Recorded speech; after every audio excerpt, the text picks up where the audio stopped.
Good afternoon. My name is Scott Benjamin. I oversee our sales and marketing for FunSpot Manufacturing. And welcome to session number 2 of the Tuesday Town Hall. This is something that we kicked off last Tuesday after doing almost 3 weeks of daily water coolers internally with our team at 2 o'clock. We decided we would really just open that up and bring some resources to bear to the larger community. So if you're with FunSpot, just kind of raise your hand and say, hey. So appreciate my team being there. And we're here to just be a resource for each of you. If you do have some questions as we get going after today's speaker, you can use the chat feature. We did have good success with people unmuting themselves, so we can work through that as well and see how that goes. But appreciate you taking the time. Really just want to say thanks for being here this afternoon. After last Tuesday, we had a number of questions around finances, financing, new parks, what's that going to look like going forward? How do I finance upgrades or retrofits in my existing parks? So I reached out to a vendor partner of ours from Firestone Financial, Carol Francis, and said, hey, we've had a number of these questions, and would you be willing to come on and just talk about the environment from a general perspective and what you're seeing and hearing and what you know, and just maybe do some Q&A afterwards. So so I'm going to introduce Carol, and she'll be our main speaker this afternoon, and then she'll take some Q&A, and then after that I've got some other resources that I'd like to share with you. So Carol, thanks for taking the time to be with us this afternoon. Thank you for having me, Scott. It's nice to virtually leave my living room a little bit, so I appreciate it. So Awesome. Hope everyone is well. Scott asked me to come and talk about financing, so love to talk about it. Love to talk about the ability to finance new parks or refreshes, and can answer any questions folks may have as far as the relief programs that are out there. I know there is a lot of information on there, but given that they're going to be funding the program again, there may be some interest in talking about that for folks who've been shut out of that. Firestone has been around since 1965. We specialize in financing the amusement industry. It's something we know very well. We've been with it through the ups and downs, which I guess is appropriate for trampoline parks. I've got my dad jokes going as well.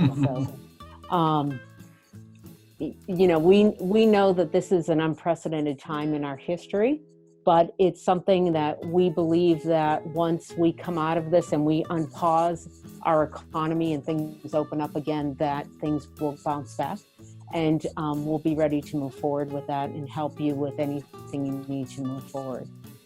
There will be changes in things that we've never thought about in our past. Will be questions that your lenders will ask. They'll ask things such as, what kind of compliance do you have as far as cleaning your parks and your attractions? What do you do as far as your employees if they're not feeling well? Do you have a plan if there is an issue at your park of how you handle it, your emergency responses there? If you need to implement social distancing, what's your plan as far as that goes? How will you communicate to your prospective customers that your park is a safe, fun place for the family to come and spend their discretionary income? All those questions will be questions that most likely your lender will want to know about when you're looking to do something in the future. So it's something to think about.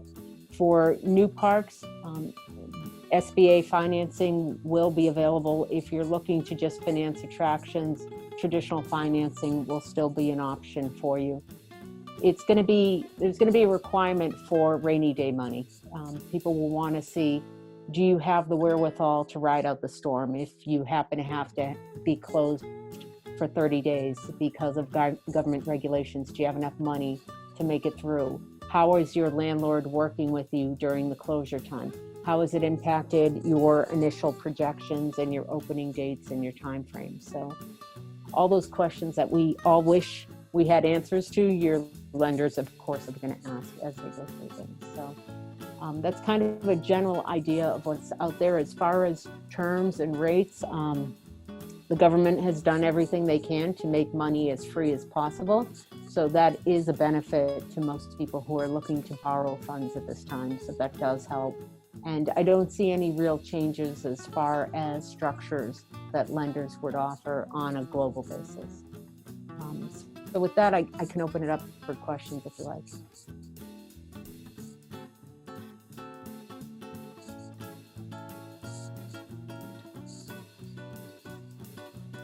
I did a faux pas. Talked with my mute on.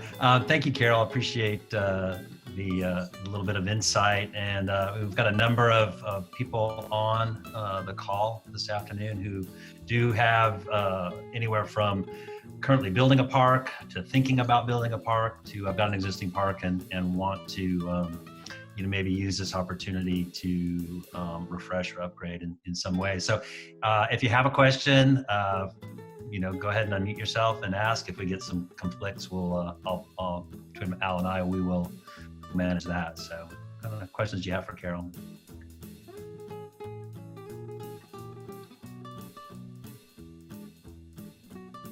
Carol, I have a question.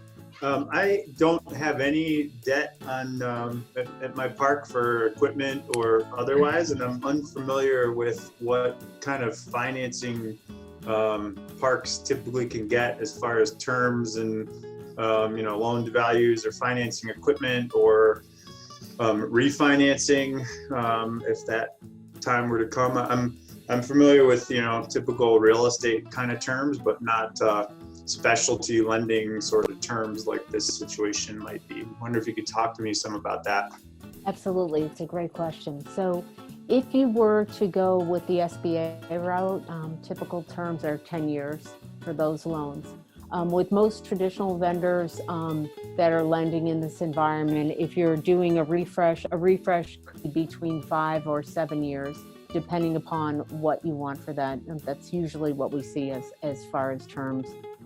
They are straight loans. The rate itself is dependent upon your personal financial situation. So I wouldn't want to talk about that with going there, but they are fairly competitive if you look at what other commercial lenders are doing for equipment financing in similar industries. So it wouldn't be something that you would be surprised with at all, even though you don't have experience. We love people who don't have debt. We do help people out who don't have debt on their park but are looking for to pull some money out so they can grow, especially in this type of environment. So that is something that I think many lenders would be interested in talking to you about once the dust settles. Did that answer your question, Bruce? Yeah, yep, that was helpful. Thank you. Great, thanks. Thank you, Bruce. What are questions? Remember, if you've got that question, there's probably someone else that you're helping out. So jump right in. I have a question about the PPP loans. Our business was fortunate enough to be one of the businesses that got the PPP loan. But one of the kind of hurdles that we're running into is that the forgiveness part depends on spending the money on payroll related items, Right. Other stuff within 8 weeks. However, we can't open our parks, so there's no sense in hiring people back. Have you heard, or is there any sense of whether or not they'll extend that 8-week period? So I have not heard anything about extending the 8-week period for forgiveness. It's, the requirement is has your loan been funded yet or not yet? It's been approved, but not quite funded. We should receive funds in the next couple of days. So the clock starts ticking once you receive the funds. And you have to hire your employees back. You have to make best efforts to staff it up. It is a conundrum that many business owners are facing there because of the uncertainty of when you're going to open. We have had some customers that were approved for their PPP loan that have decided that they don't want to take the funds because many parks that have part-time employees, their employees are actually doing a little bit better with unemployment with the additional $600 a week that they're getting. and they don't necessarily want to bring them back with the uncertainty. So it is one of those balancing acts. I would not plan on them extending the 8-week period as far as it goes with this initial tranche. Where is your park located? What state? We're a multi-state operator. We have them all over the country. So I assume you're not in Tennessee or Florida or Georgia. We have a location in Tennessee. Okay, so that's good news for you there. Yeah. Yes, it is. You have to kind of look at your crystal ball and decide what the best decision is for you and for your business. So I don't know if that helped or not. No, that makes sense. Okay. Thanks for the question. Questions around, again, more insight into the PPP or other disaster recovery, SBA type loans that are out there, or you have questions on for Carol?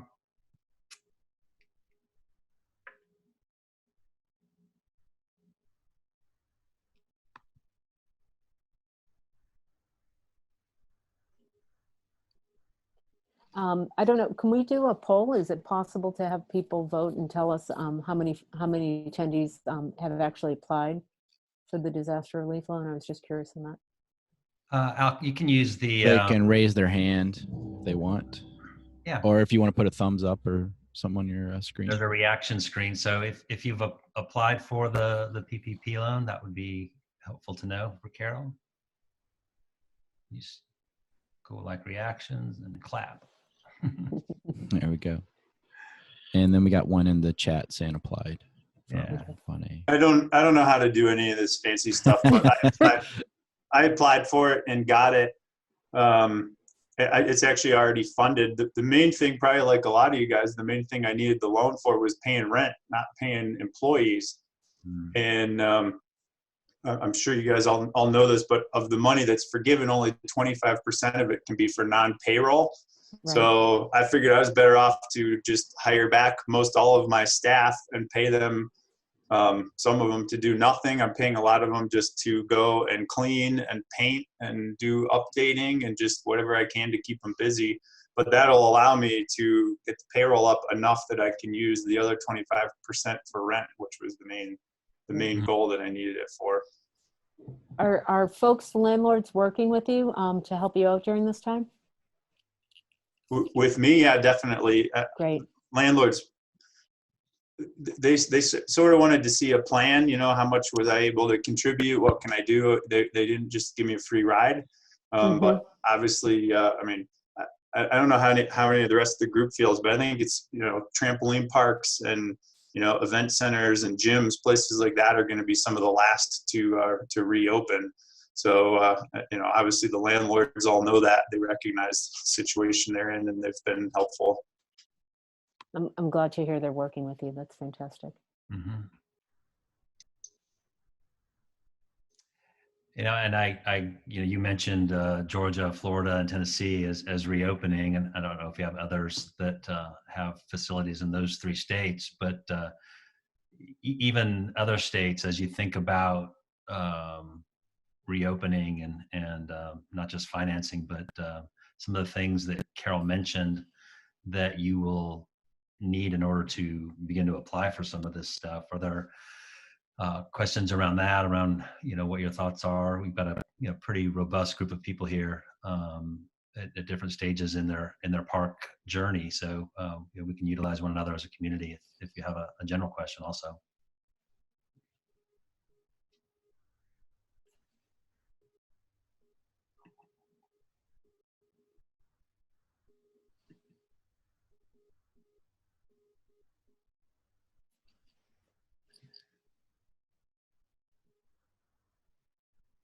You have a few people in the comment section saying they applied and have not received their round 1.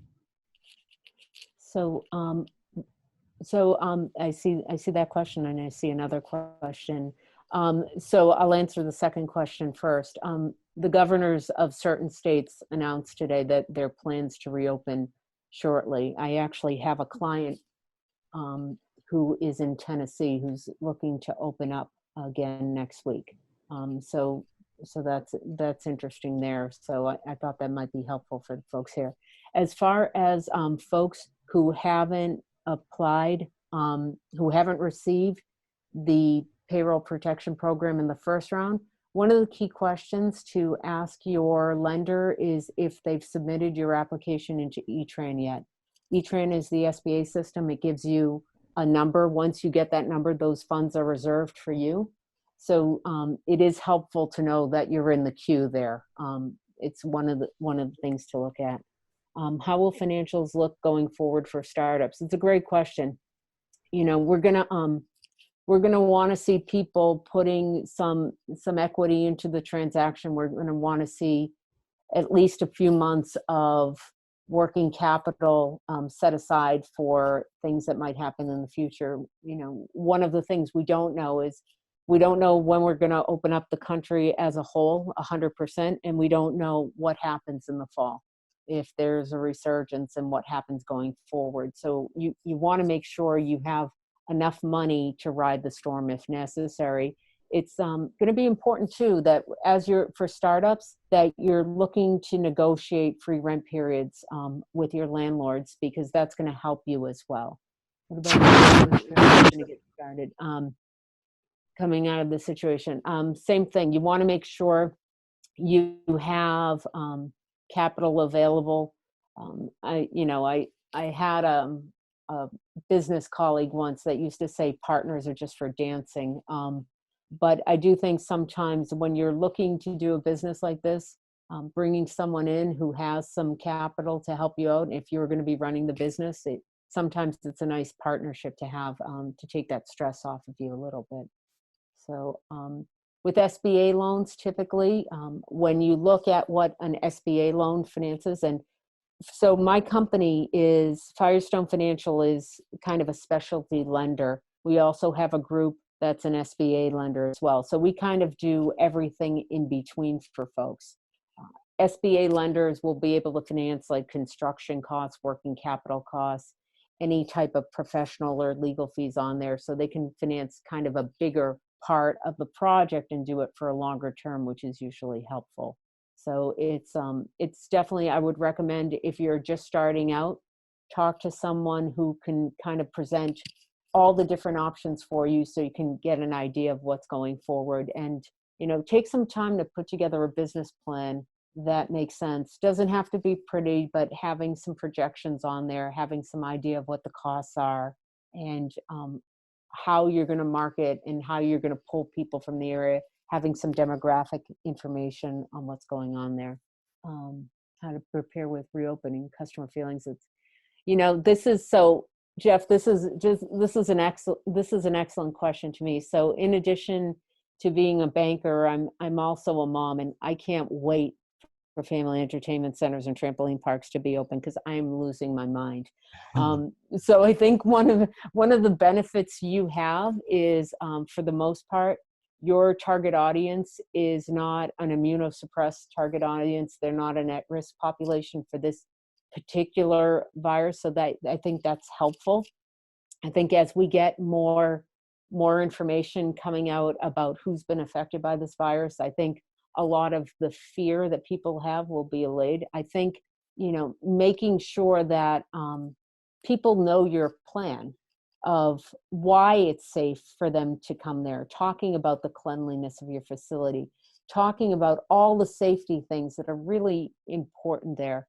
You know, perhaps it's an area, you know, you change the amount of bouncing time has, and for the little ones, you know, they have a separate time, and you have some social distancing in there. It's going to be challenging for you, but I think those things are going to be really important things to talk about. And the guidance as far as, you know, how many people can gather and how many people, the space in between, et cetera, is something very important for your folks that are out there to think about and take advantage of. And I wish kind of I had a magic idea for you, but unfortunately I don't. But I think you want to think about your audience is the parent who wants to bring their kid there, who wants to have the birthday parties, and just making them feel comforted that they can have a fun time that's safe. So it's the same things you've always done. It's just a different twist to it now than we've ever had before. So. Yeah, I appreciate that from your perspective, and Carol, and Jeff.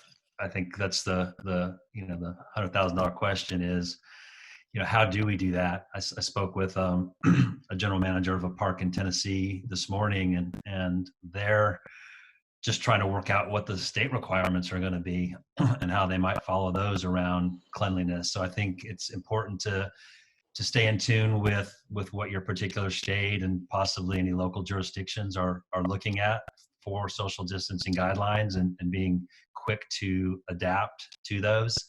I would expect that cleaning is probably high on that priority on a continuous basis, not just a end of day.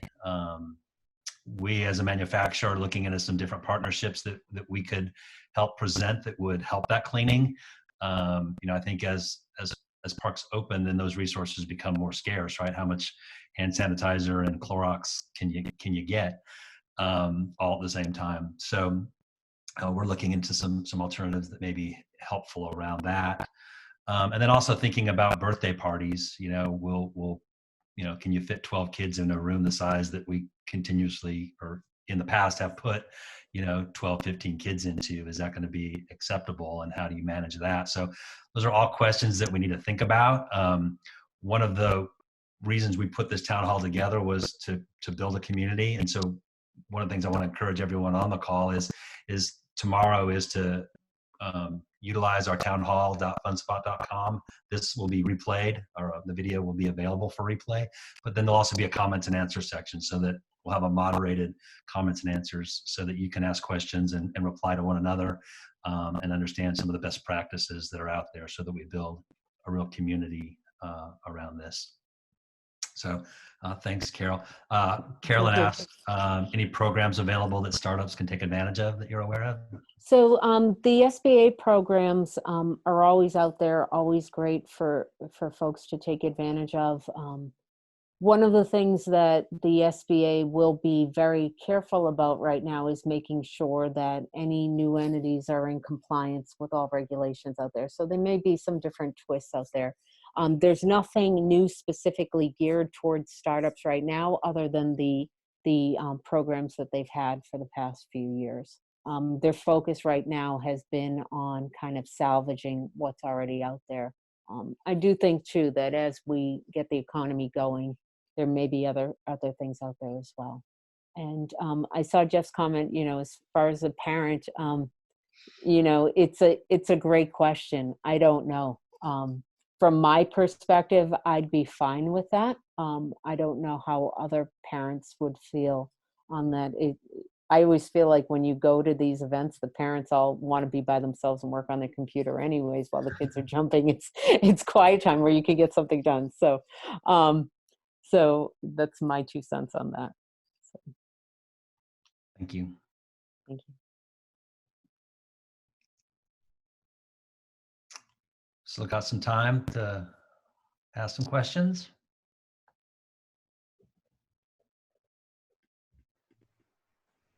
If any other parents would like to chime in on that question, it might be a good conversation if we want to go that route. Sure. Hi, Carol. This is Rashid. I have a question. We contacted our landlord about our situation. So far, they haven't contacted back to us yet. Do you have any kind of strategy that we could put together? So obvious, it is pretty obvious right now, the situation, but it seems like they are not responding. We emailed them and tried to contact them a couple of times. Okay. Well, Rashid, I'm sorry to hear that they're not responding to you. A couple of questions. Are they a larger landlord? Are they nationwide landlord, or are they a smaller one, or? I would say mid-size. Okay. I will say that you're not the first business owner that I've heard that their landlord has not responded to their requests. I think a lot of the landlords are under the same pressures that the business owners are under, and they're trying to get the relief programs that you're trying to get, and they're trying to get relief from their banks. And it's kind of a spiral effect of everybody's trying to get help right now. I would just be persistent with reaching out to them. It may be helpful for them for you to outline what your steps are for them, to give them some comfort that you have a plan in place of how you move forward.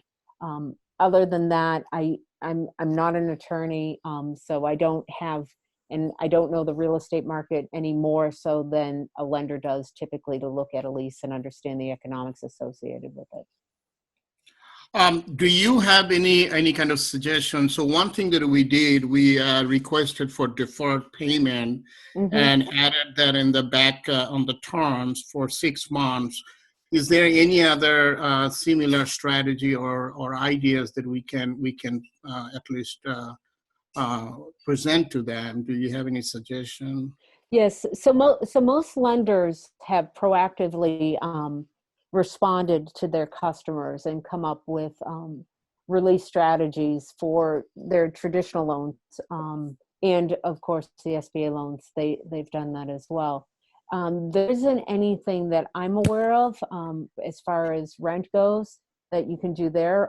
Most of my clients have just kind of gone out to their landlords and tried to work with them. Some landlords have been fantastic, and some landlords have not been fantastic, and it goes across the board. And the one thing is that they all recognize what's going on right now when everyone's trying to figure out next steps. So I don't know how helpful that is, unfortunately.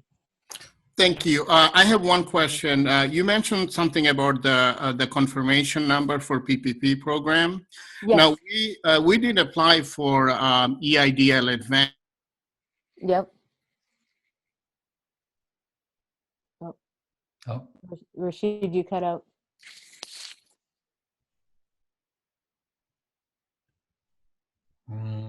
maybe he'll pop back on and we can finish up his question. But yeah, the whole idea of getting and connecting with landlords, I know is very important for those existing ones to see if there is some relief or some moving to the end of the lease terms that can be done to help you stay in business. So you're really just exploring every resource that you can to make sure that happens. Couple of quick things in the chat. I did put in the website that we have built is townhall.fundspot.com. And there you can see last week's video if you missed last Tuesday, as well as there's a moderated chat feature that will be there so that we can be providing resources to each other. Rohit, thanks for your note. I actually talked with Rob, one of our customers, this morning about this survey that Urban Air put out, and it asked a lot of questions. So I think when you look at a big organization like Urban Air, they've got quite a number of resources that any one of us may not have individually, and so looking and seeing where they're going and what they're doing in this time is relevant. And so I would agree with Rohit, if you have the opportunity to reach out to your customers via social media, you should have their email addresses that you market to anyways. So use this opportunity, this time, to create that dialogue with them and hear from them in your specific locality about what they're wanting. Let's see. So Rashid, they got confirmation. Can you see the chats, Carol? Yep. So EIDL, the E-Tran number is different for that, but that's great that you got a confirmation number for EIDL. A lot of folks, it just went into another world, so that's fantastic. So yes, that should mean that it's accepted. I did have one client that never got a confirmation number. They just got money put in their account. So that was a nice surprise for them. If an owner was looking to sell the park, what recommendations would you have? So from my perspective, if you're looking to sell your park, you want to make sure that you have very clean financials. They don't necessarily have to be prepared by an accountant, but they should be something that clearly outlines what you have available in the park, what's out there, putting together how you do things, why you can justify the multiple that you're looking to sell for the business. So just very similar fundamentals there. Sometimes too, if you're matching up your prospective buyer with a lender is helpful as well, so that you can kind of marry that. Makes it a little bit easier for you. Question about the Bahamas. I don't believe SBA loans are available for the Bahamas, but I will follow up on that. I believe it has to be in the US. Okay. Is there a loan for companies outside the US? I don't know the answer to that. We just offer financing in the United States, so I'm not sure of that. There are lenders that will do international financing, but I don't know of any government-sponsored program outside of the US. Yeah, and for Diego and the person who asked about Bahamas, we do have a connection with Exim Bank, which is the Export-Import Bank.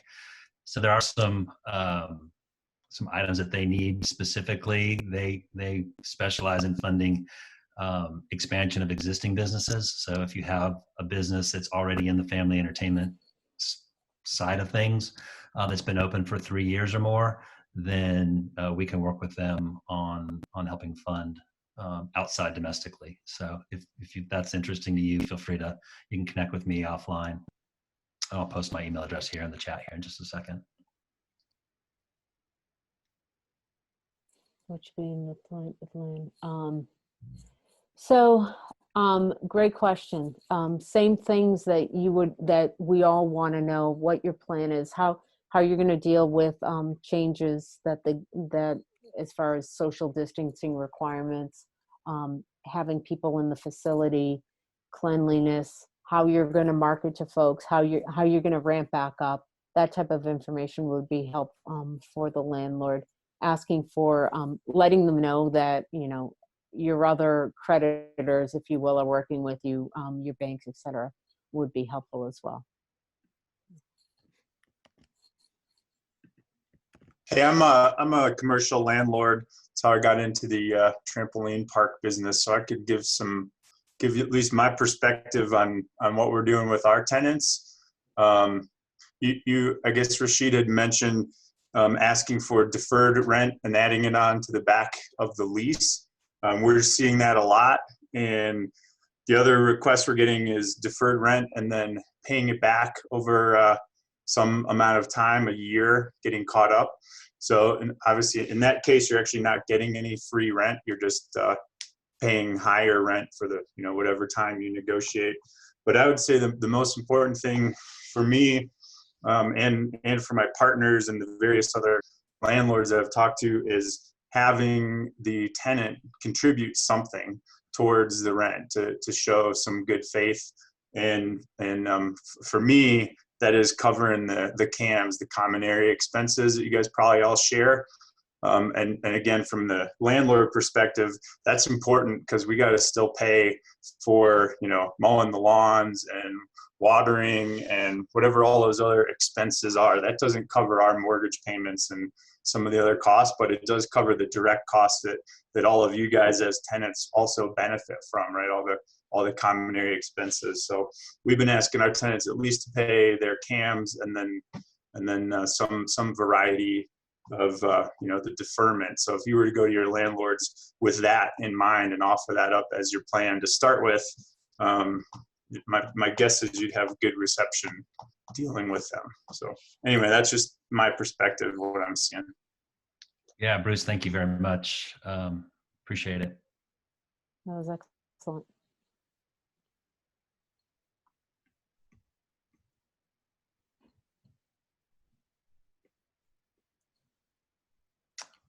All right. Well, Carol's going to hang on. I'm happy to continue to answer questions if you want to put them up in chat.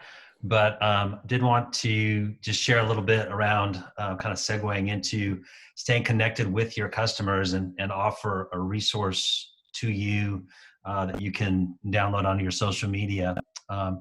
So I think I mentioned in our last town hall that I was an operator for 6 years prior to coming on board with FundSpot. And during that time, one of my most successful marketing things that we did was to partner with a group called Mathmind Workshop in offering STEM field trips. We had year-over-year growth 3 years in a row in the number of field trips that we presented. Trampolines and STEM, or science, technology, engineering, and math. Sometimes you have an A, making it STEAM with having art in the middle of that. It's something that schools are very interested in.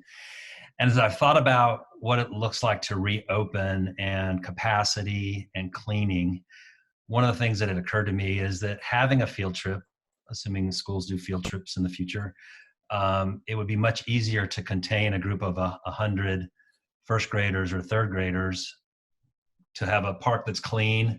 They come in, they've stayed together, and they leave and it's clean, versus the constant in and out of a typical Saturday is something that might be interesting to park owners. And so I contacted the team at Mathmind Workshop and said, hey, could you put together something that our park owners could share out on their social media that would engage their customer base, their guests, with the ability to kind of learn a little something, have fun, and create some engagement. So they agreed to do that.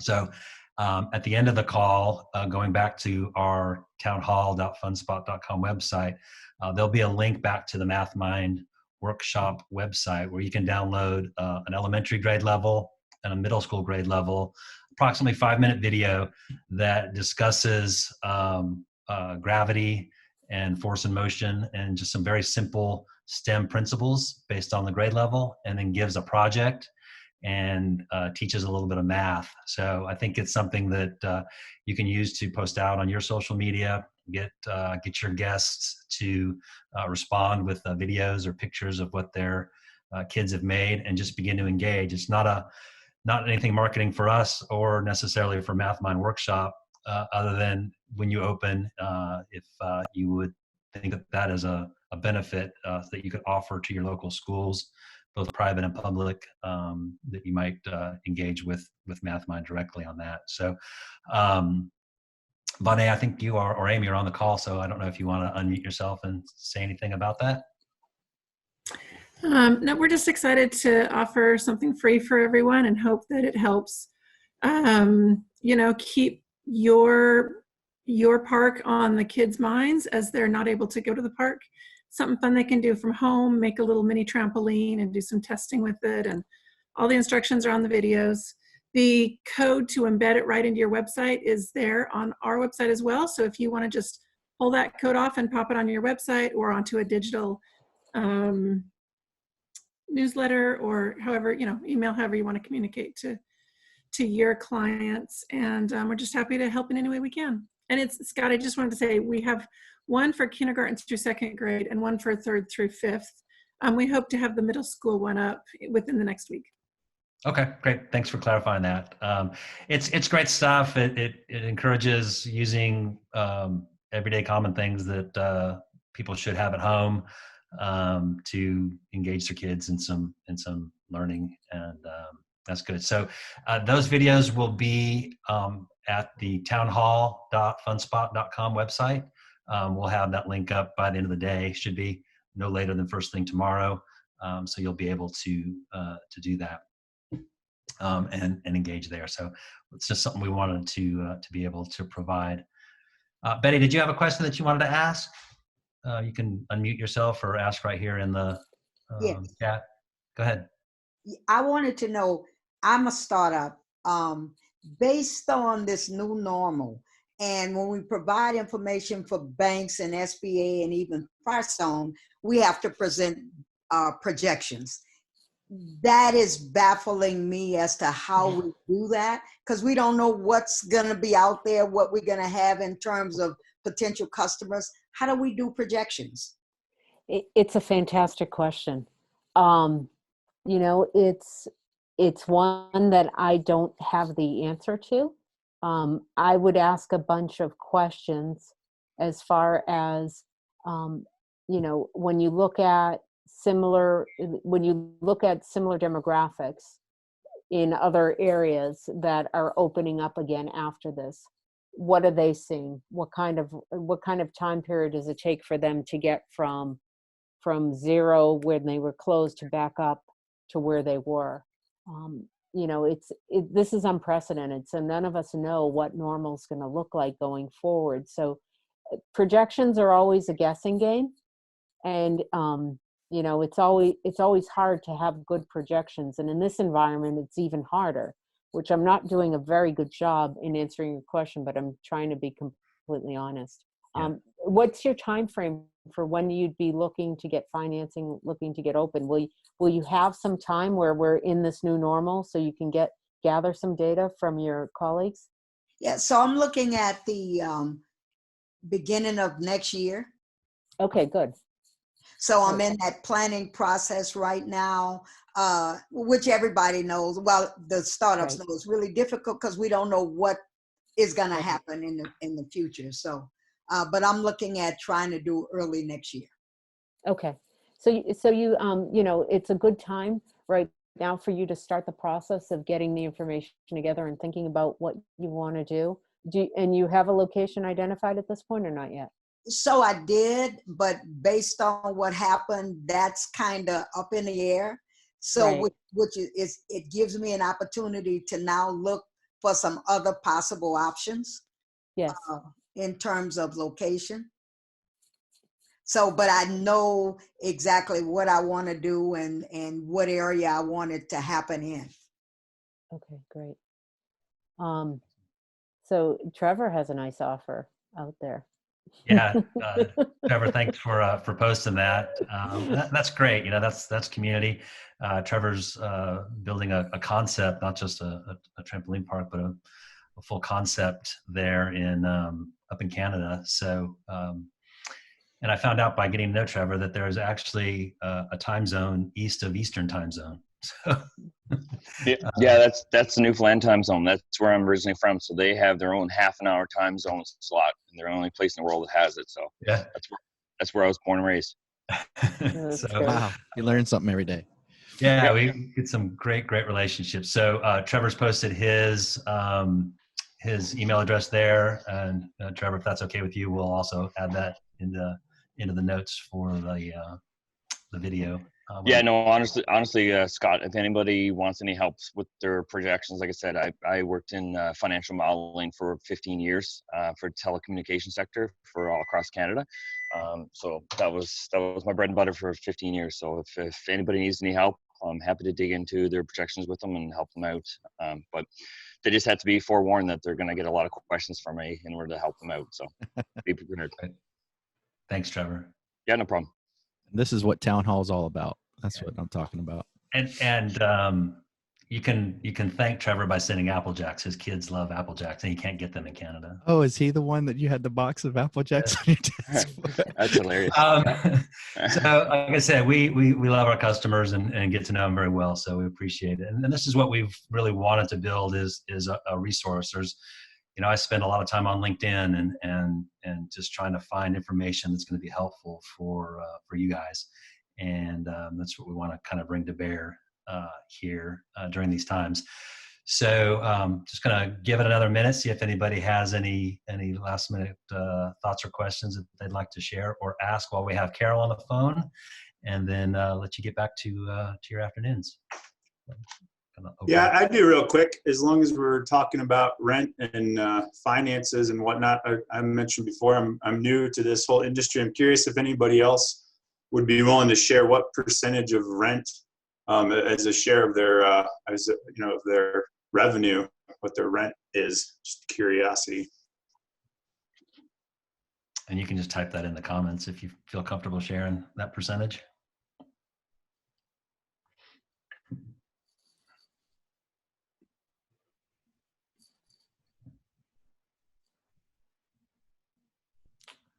Well, Bruce, Guess who wants to share? Maybe in a different forum or environment, we can do that. And there may be some one-offs that would be willing to share one-on-one with you. That's worth a try. Yeah, yeah. Rashid said 28%. Yep. Let me ask that in a reverse way, Bruce, and maybe with Carol. What percentage as a lender would you be looking at that being reasonable? So it depends on the market. We lend all across the country, and rents are different all across the country. So we don't have a set number that makes sense.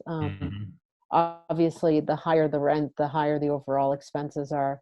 The more pressure there is to have higher revenues in the location and or less debt on the business. So it's an interesting thing, and we've seen a lot of trends that have been unusual in the rent spectrum lately, as far as some of the larger locations.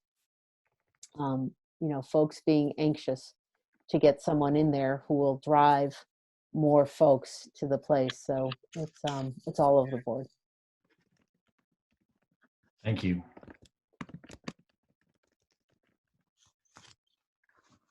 So I just posted the website for following up in the chat if you want to take a look at that, and we'll have that posted. And then if you signed up for this particular town hall, it's the same link for the next 6 weeks. Is that right, Al? That's correct. And we're going to send out an email tomorrow morning, and it'll have all the links and everything from the website to Scott's information. And we'll try to put all the information that we possibly can in there. And then it'll all be on the website as early as tomorrow. So we'll have it up and running. Well, the website's up and running, but everything up and running for you tomorrow. Yeah. And Carol, with your permission, we'll list your contact information if people have further questions. Absolutely. Yeah. That'll be in the email then. Real quick. Yeah, go ahead. Question. I know you guys, each time I left, I was listening on the phone. I know you guys touched base a little bit on social distancing. Anybody have any ideas on what to do with our counter area? I mean, I've been going to Sam's Club and Walmart and all these places, and there are lines out the door. 6 feet is, the general understanding for everybody. And, just a couple of 6 feet is going to be certainly near some of the doorways of some of these operators. You know what I mean? Like you put maybe 10 customers, and you're at 60 feet right there. Does anybody have any ideas? I mean, I've had stanchions in my facility, but those stanchions get, on busier days, we've obviously all lost out on our major time periods if you're in the colder states or colder areas. But those stanchions get loaded with people. Like there's bunches of kids playing on them, jumping around. So has anybody had any thoughts on how to set up your lines so it doesn't interrupt, your customers? Well, there's definitely a question of how much space is available. Some of the products that we're manufacturing now are not just SANI shields for POS counters, but partitions, divider walls, screens, things that could be hanging elements from the ceiling, could be positioned on the end of a table. But when it comes to like weighting, it really would depend on how much space. But I think some of those products could work potentially for owner operators that want to help funnel and still practice the safe distance, the social distancing. Because I'll be honest, some of my customers, I have 4 registers on a counter, and it's generally loaded with this family right here, this family right here, and they're all shoulder to shoulder. So obviously I'm gonna have to shut down some of my registers, but And I don't think there's going to be a floodgate of people coming into us. This is going to be a slow trickle, in all honesty. I can't see things being normal for at least, 1 year, probably this next year, especially if this stupid virus comes back and starts hitting people once some of these states open. Because the second you open those states is the second people are going to start getting reinfected. The amount that's been infected that we know of, supposedly, of the population, it's not that big. So there's going to be, once it's reopened, there's going to be another hit. And I'm wondering, if that's what they're getting ready for, with all these big stadiums being, changed over to, beds and stuff like that. But, with our setup, is anybody thinking of kiosks, or do you have kiosks in your facilities? Who do you use, like just automated kiosks, so that at least you can put those throughout your facility? They don't have to come to a register. Yeah, I think contactless payment and queuing are all incredibly important questions and ideas, and I think different states will obviously put their recommendations and regulations separately, but there are, and I can post in answer to your question, some different vendors that have prepayment and contactless ability to come in and check themselves in and receive their vans and things like that to change the queue, using mobile phones and things like that. I think all those will be really important. I did want to mention two organizations that have a lot of good resources around these questions that you're specifically asking, and that is the IATP, the International Association of Trampoline Parks, and then IAPA, which I should know what IAAPA stands for, but it's amusements. And so if you go to IAPA and Google that, there's just a ton of resources for every size park, indoor, outdoor, and thinking through and resourcing, not only from queuing and stanchioning and protective type things, but also marketing and hiring and retraining and all that on those two sites. And there's links to those sites at our Town Hall website as well. So I would use those resources for sure. Thank you.